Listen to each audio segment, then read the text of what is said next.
Hi, this is Janmajay and this is day 10th of my communication practice. And today we'll continue with the session of book reading. And this book is called Man's Search for Meaning by Viktor E. Frankl. And this is a story about Holocaust survivor who survived a concentration camp in Austria, Vienna.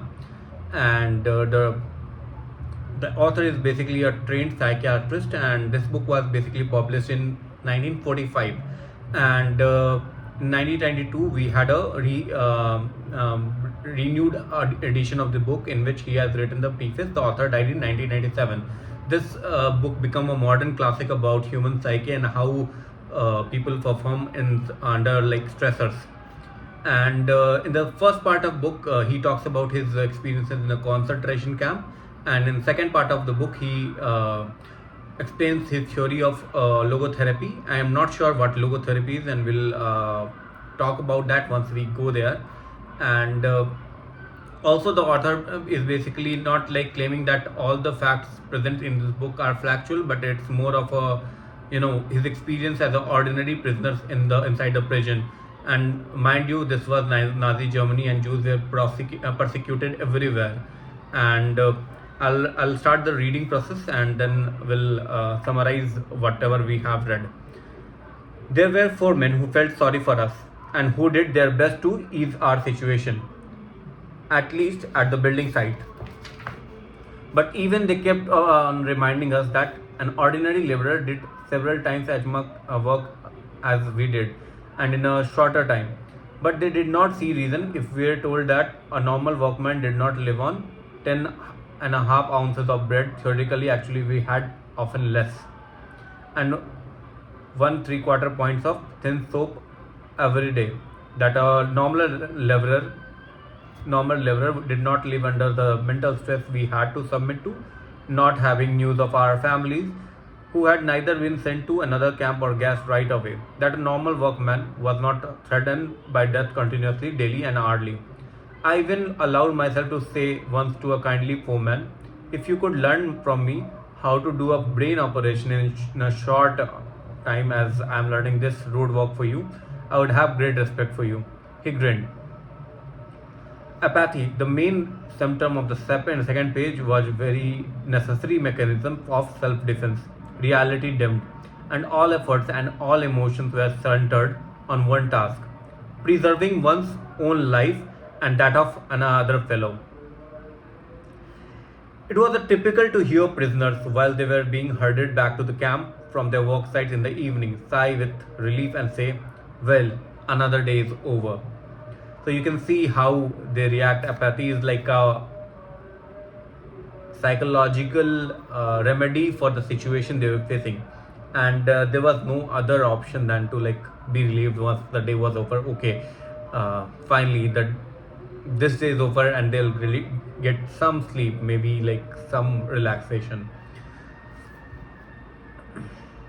It can be readily understood that such a state of strain, coupled with constant necessity of concentrating on the task of staying alive, forced the prisoner's inner life down to a primitive level. Several of my colleagues in concentration camp who were trained in psychoanalysis often spoke of a regression in the camp inmate, a retreat to a more primitive form of mental life. His wishes and desires become obvious in his dreams. What did the prisoner dream about most frequently? Of bread, cake, cigarettes, and nice warm baths. Lack of having these simple desires satisfied led him to seek wish fulfillment in dreams. Whether these dreams did any good in is another matter. The dreamer had to wake from them to the reality of the camp life and to the terrible contrast between that and his dream of legions. So basically, people used to dream of these small things in life, like having a great warm bath, like having lots of cake and food items, cigarettes, soup, which was not available. And once they woke up and they find the realities of the camp, and there was stark contrast between these two, and you can understand their psyche that whatever desire they feel, they were dreaming it in the dreams. I shall never forget how I was roused one night by the groans of a fellow prisoner who threw himself about in his sleep.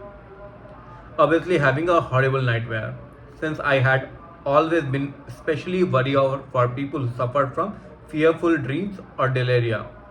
I wanted to wake the poor man. Suddenly, I drew back the hand which was ready to shake him, frightened at one thing I was about to do.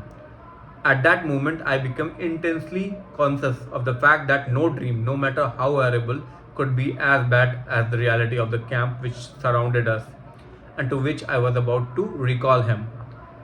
So you can understand the situation the author was in, and he was very much afraid of this bad dreams, having traumatic dreams, deliria, and he wanted to wake that person, but suddenly he stopped because he thought that what could be more horrible than the reality that these people were facing at that moment.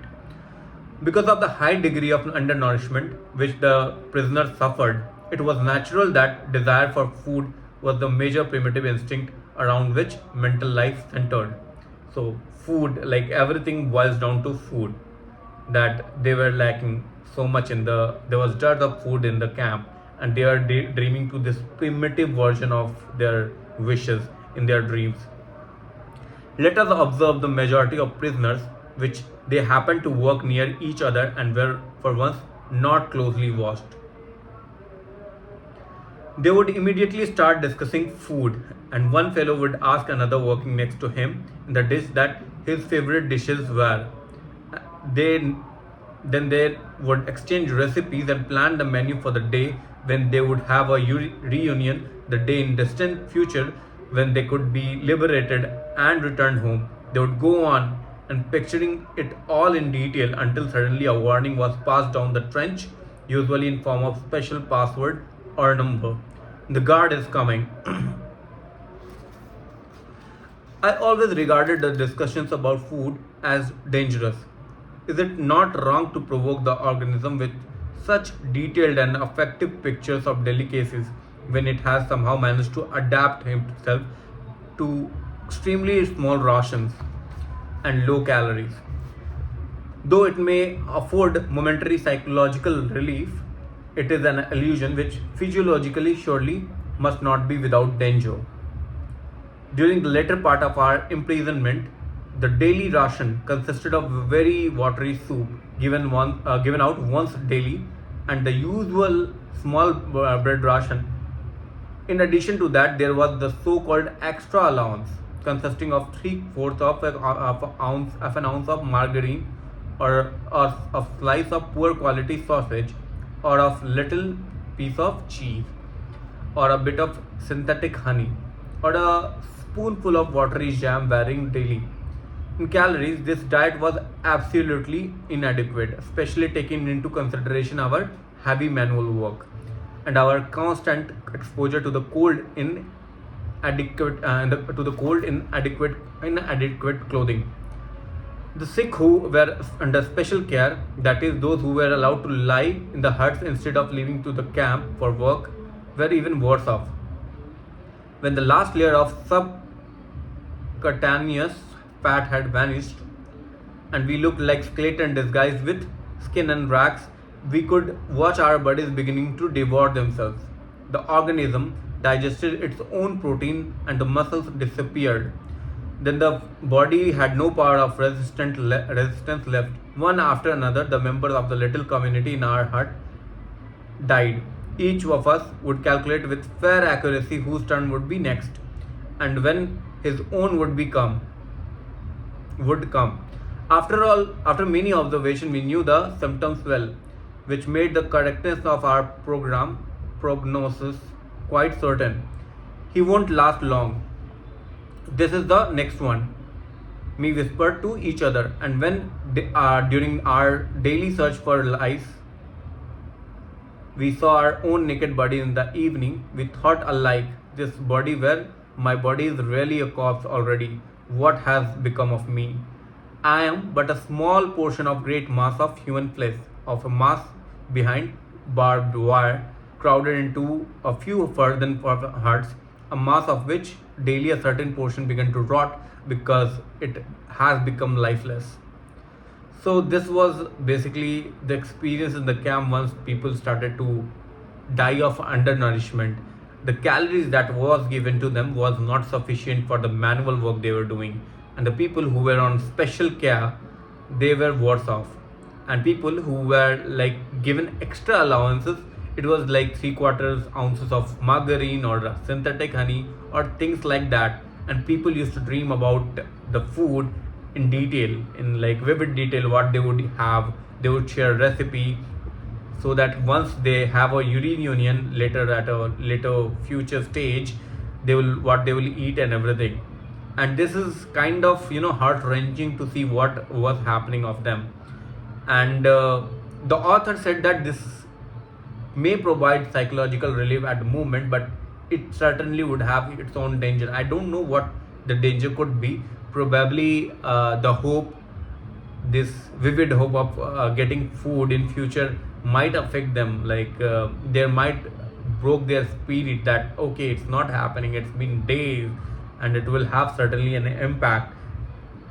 And the body, which is already adapted to like having undernourished protein or other nutrients that was inadequate for them, and it might affect their psyche, and like physiologically it might have a deep impact on them in your course of future. I'm not sure what it would be, but this was the whole scenario.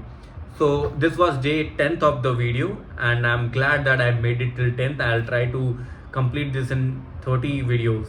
So that was it for today. See you in the next video. Thanks. Bye.